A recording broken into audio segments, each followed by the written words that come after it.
of my morning rituals is to walk through the Tecolote Canyon, and I just absolutely love it. And as I walk by the campus and its beauty, I'm always reminded of Mother Rosalie Hill's comments about the university, about beauty, goodness, and truth. And I find that as I walk through the campus, the beauty of this canyon, the beauty of the campus as I look at it, helps me reflect and pray as I'm on my walks every morning. It really settles and centers me for the rest of my day.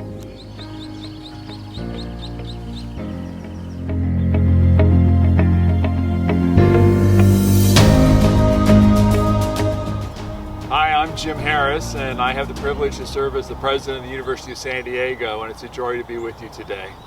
I've been asked about the spirituality of leadership and my perspective on it, and I'd like to offer just a few thoughts.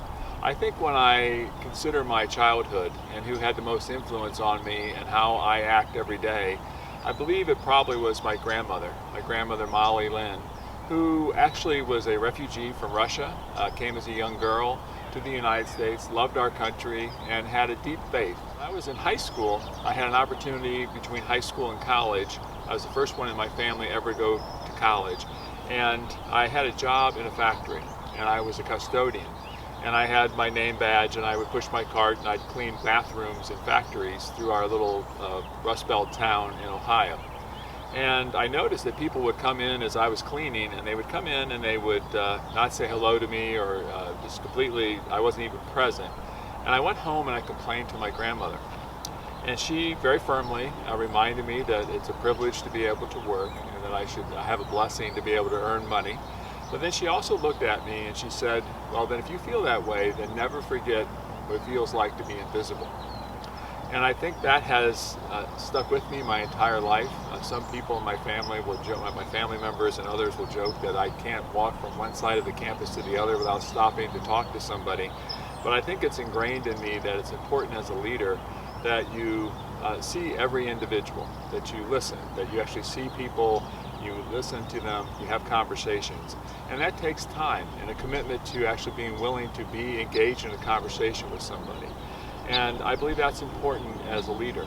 If a leader is too aloof, if a leader doesn't understand what's going on the ground, things can happen and they're not prepared to make good decisions on behalf of the entire organization that they lead. I also believe that part of the spirituality of leadership is to be your authentic self, to use your God-given talents. God has given us all different talents and different gifts. I don't possess all the gifts that I wish that I had, and I certainly don't have all that many. But being your authentic self, I think, helps you be an authentic leader, helps people relate better to you, and I think you make better decisions. You're not trying to make a decision based on what somebody might expect of you, but rather based on your core principles and beliefs. And I believe that leads me helps me make better decisions as a leader, and also helps me be more comfortable in my skin. I'm not, there's many things that I'm not. The few things that I might do well is that I tend to engage well with individuals one-on-one. I tend to be maybe a better strategic thinker. I'm not always a person that pays attention to details and so forth, but those are my gifts, and those are, I believe that they're given to me by God. And I think every individual possesses a set of gifts, and it's the manifestation of those gifts that really is the spirituality of work and leadership.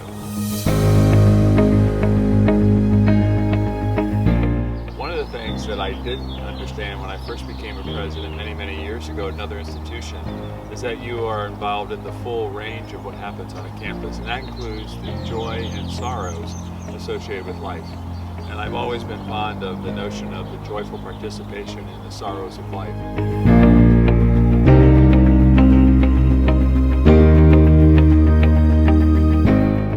I was voted in high school as the most school spirit, and so I probably always have been a team player, and always like to support the organization that I'm with, and I think I could bring that to my coaching role. But it was the individual questions. It's when a student athlete was questioning about whether they should go to graduate school, or they were having personal relationship problems, or they had a deep pain that was with them over their lifetime that they were trying to express. It was being able to listen and try to be present for them as we've been taught by our faith to be present for them.